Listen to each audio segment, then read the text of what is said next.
اگر کسی سید زادی کا نکاح کسی غیر سید گھر میں ہو تو نسب کا خیال رکھتے ہوئے کیا اس سے ایک بہو ہونے کی حیثیت سے ان سے خدمت لی جا سکتی ہے؟ تو عورت چاہے کسی اور کی خدمت نہ کرے، اپنے شوہر کی تو کرے گی۔ سمجھ میں آیا؟ یہ خدمت کرنا اس کا فریضہ ہے، اس میں کوئی توہین کی بات نہیں ہے۔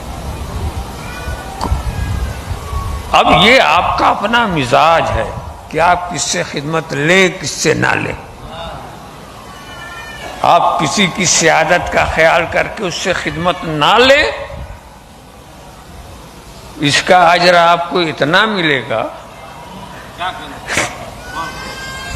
کہ سارے گناہ آپ کے بخش دیے جائیں گے کہ اس نے نسبت رسول کا خیال کر کے خدمت نہیں لیا، حالانکہ خدمت لینا اس کے لیے نہ جائز تھا نہ حرام تھا، کچھ بھی نہیں۔